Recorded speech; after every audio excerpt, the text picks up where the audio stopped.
Magandang umaga mga si, welcome back sa ating muling channel. Dito na tayo sa Ligit, Palawan. At ngayon, bagong adventure natin kasama si Bro Jack Spearfishing Adventure at si Bro Kuya Marco. So ito na po guys ang batalyon natin. Ready na tayo sa muling spearfishing adventure na yon. Kaya let's go!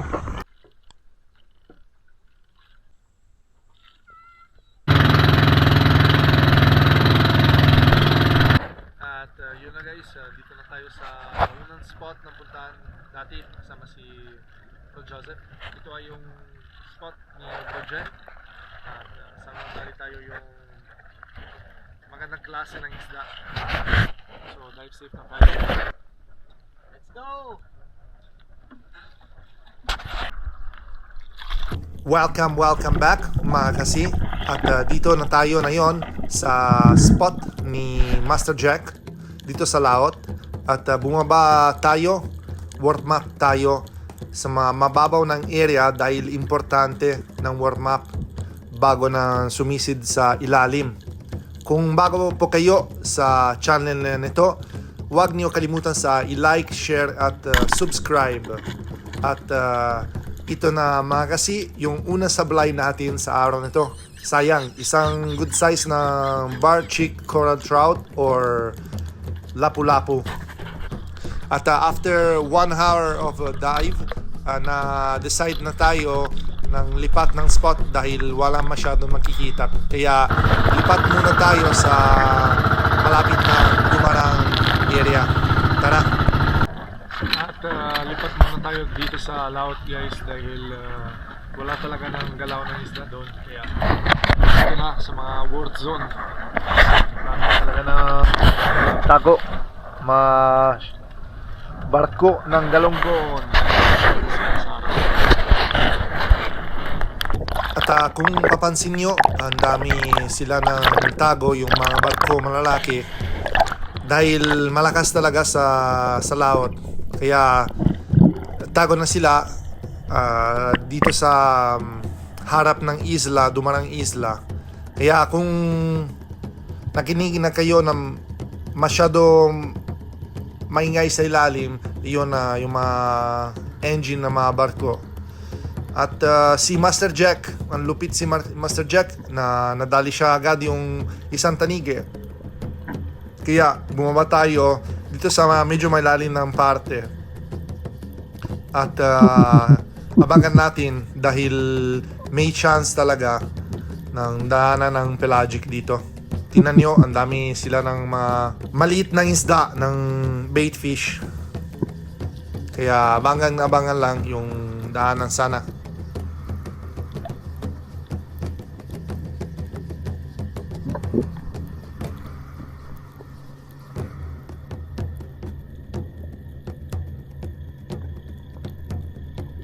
At dito na nakita tayo ng grupo malapad ng tawagin sila dito ay salaybata, pero kulang-kulang pa sa 1 kilo, 1 peraso. Kaya hindi na tayo tirayin dahil baka may lumapit ng malalaki, pero sa dive na yan hindi na tayo makikita. Kaya bumaba tayo ulit dito, medyo may lalim, nasa 18 to 20 meters. At ito na guys, grabe, ang dami ng coral trout. Nakikita ko dyan, nasa siguro 5 peraso or 6.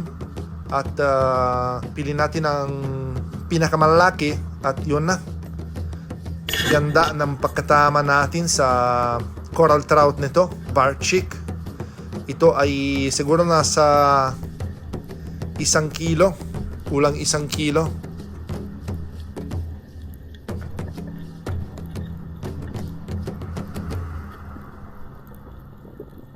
Sana lahat talaga ng stone shot.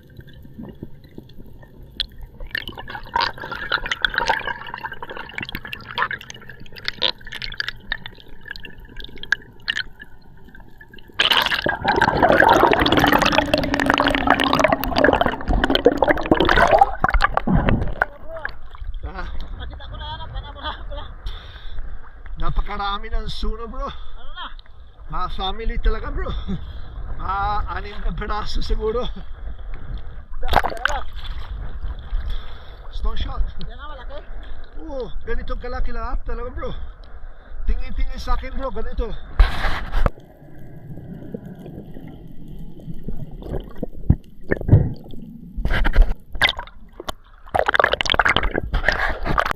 Pagkatapos yung pahinga natin sa taas, importante mga kasi gawa natin ng at least 3 or 4 minutes para bumaba tayo ulit sa mga ilalim. Ito na, natirahin natin ang malalaki ng suno. Ito nasa siguro mga 2 kilo mga kasi. At kung papansin nyo, medyo may lalim talaga dito. Kaya kailangan talaga yung pahinga sa taas. Kahit experienced divers na kayo, yun na, yung safety talaga isipin natin muna. Kasi hindi talaga nang worth it yung buhay natin sa mga isda.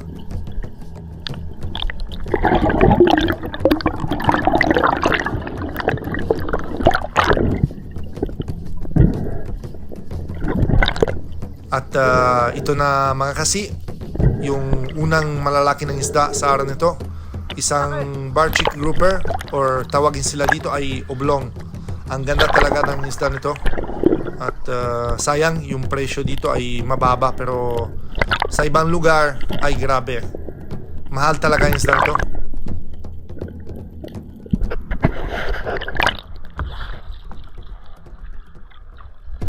Pagkatapos ng pahinga, bumaba tayo ulit. At yan yung sinabi ko, medyo maingay sa ilalim. Hindi na tayo pinili dahil ang dami sila ng coral trout sa area nito. At yan na. Isa pang barchick grouper or oblong. Ang dami talaga dito sa Dumaran, Palawan ng coral trout kahit anong species. Inamazed ako dahil siguro may farm talaga dito sa ilalim na.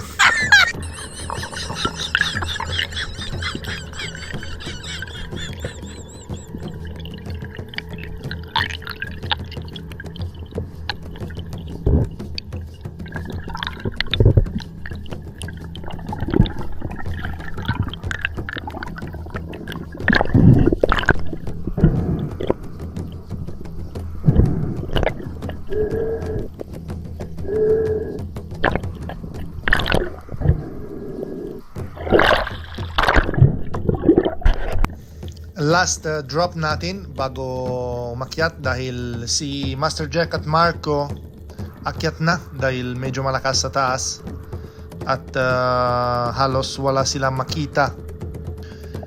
Pero buti naman meron tayo isang tanige tsaka 3 lapu-lapu. At nakikita ko sa taas yung grupo nito ng Samaral. Kaya yung gawa ko ay bumaba ako sa siguro 15 to 20 at hihintay ko yung tamang distansya at timing para siguro kung kaya ng double kill.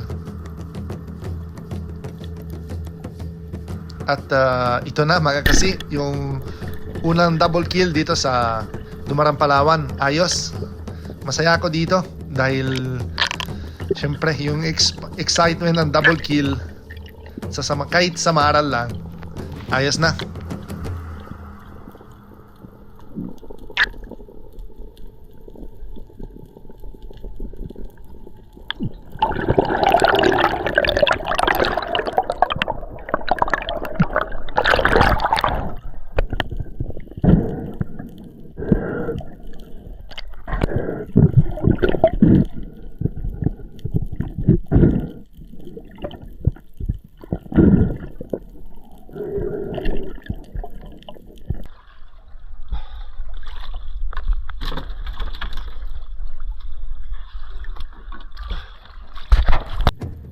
Bumaba ako ulit at dahil si Jack at si Marco, nakita niyo, hindi sila talaga na akyat sa bangka, lipat sila lang ng spot. Kaya bumaba lang ako sa ilalim ng bangka, baka may nakikita ng mamaw. Pero ito na nga guys, at halos walang tayo makikita masyado. Kaya para hindi sayang ang drop natin, kuha natin ng yellow flag snapper nito. Kahit low class na, okay na.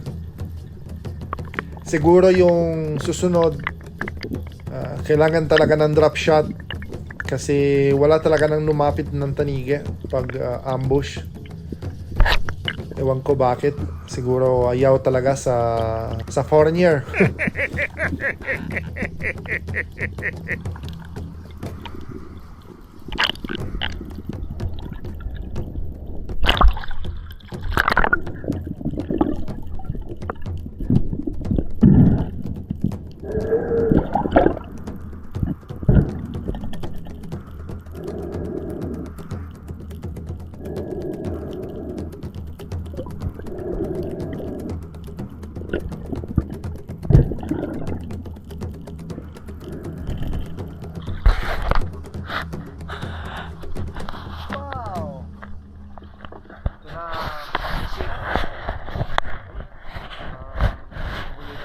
Kaladian ng araw. Ayan na yun.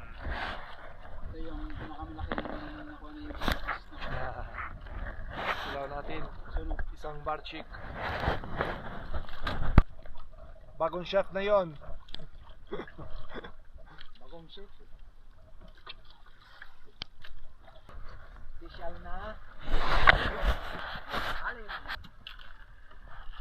So guys, kung gusto nyong umulam. Ang sa bro, pag ayaw nyo doon, anong kinikilaw nyo?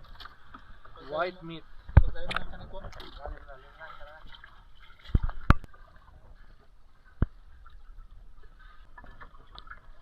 Give me... Shoutout pala kay Bossing, bantay dagat dito. Yun o, yun sila. Yun o. Bye bye. Kaibigan natin. Kampi. Yan mga kasi. Sobrang sarap talaga nito. Ito pag mag-uwi ka bro, sigurado mamimiss mo na ako. Sigurado yan. Okay. Yan ang master natin sa kilaw.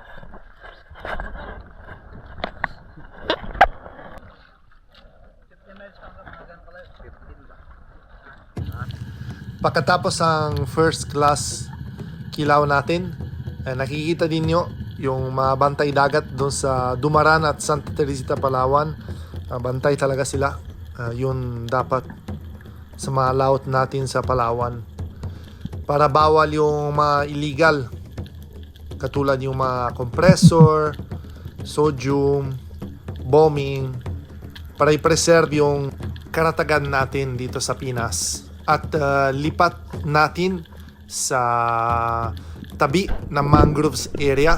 At ito na yung salubong natin mga kasi. Grabe ka jackpot.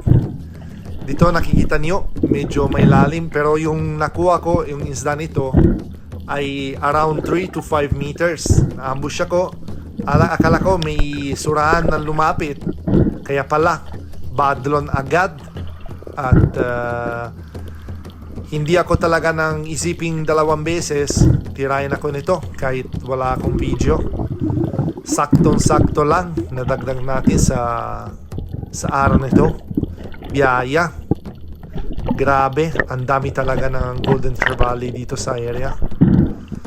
Hindi talaga na nakawala kahit isang araw ng golden trevally.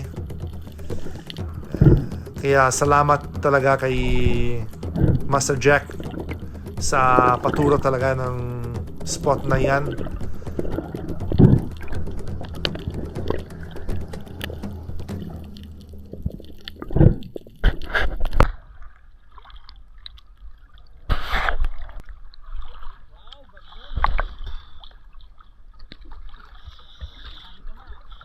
Badlon guys, mga 3 feet of water. Grabe talaga. Badlon pa rin.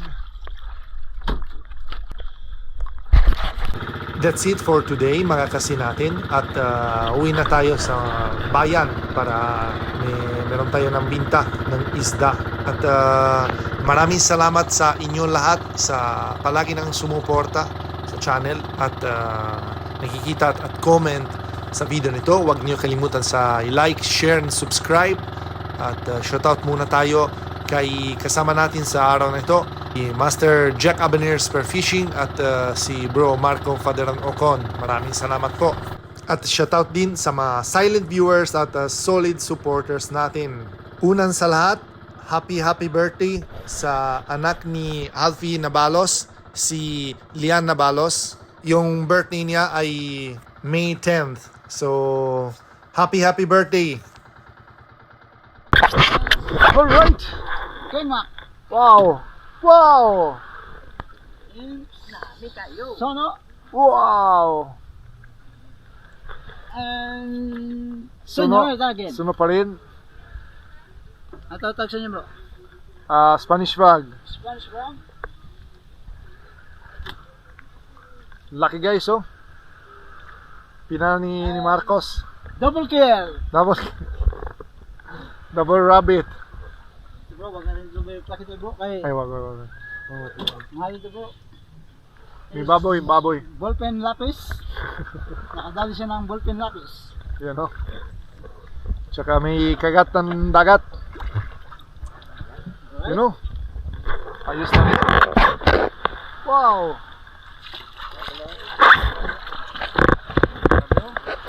Kahit malakas, oh. Guys. Tingnan nyo. First class. You know. Ayos na rin. Kasi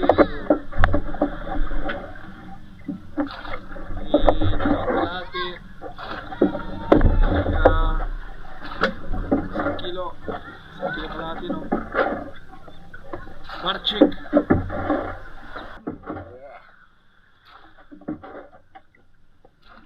Ay, Bro Marco.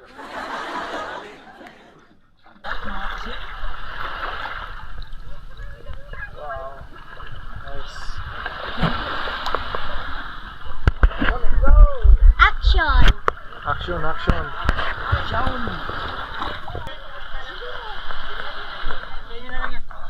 Lagi. Lagi mo malako.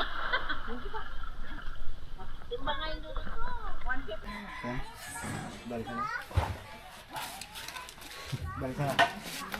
Pana ng dagat. Oh! Ayo!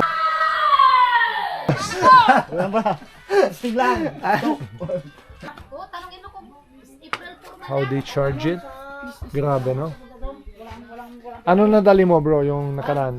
Paniki? Kanina, squirrel. Doon. Squirrel? Isang piraso. Masarap adobo? Galmang. Bata. Yun. Yung susunod vlog natin, guys. At ito, balik tayo sa bahay. Luto na tayo ng sabaw. Sinigang ng isda. At sayang hindi ko nakuha ng video ng Badlon. Sayang. Biglang lumapit. Kala ko wala malalaking isda doon sa mababaw. Kahit mababaw at malabo, may isda pa rin. Ito na. Sabaw na, guys. Para mainit na ang katawan natin. At ready na tayo sa pamana natin bukas.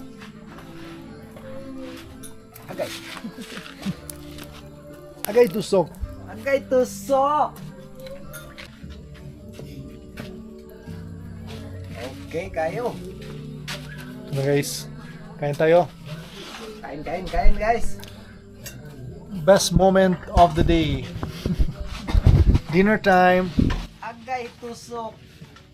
Shoutout din kay Bobby Cielos, Mamavic Family ng Nara Palawan, Milagros de Dios, Eddie Moradas, Wilbert Magallanes, Marcelo Bernaldez, Ronald Solanga at Solanga Family ng Oriental Mindoro, Larry Amos Lacochero, Romeo Baril, JCTV from Catanduanes Piro, Renz Fishing Adventures from Danleg, Dumaran Palawan, Jovi Solayo, Sempay Ron from Nara, Palawan, Ruel Suay Baguio, Manoy Nel Vlog, Bernald Rulete, Joseph Agdon Fishing, John Jungay, at last but not the least, Dennis de la Cruz family from Nay, Cavite. Maraming salamat po at kita tayo sa susunod vlog natin, mga kasi.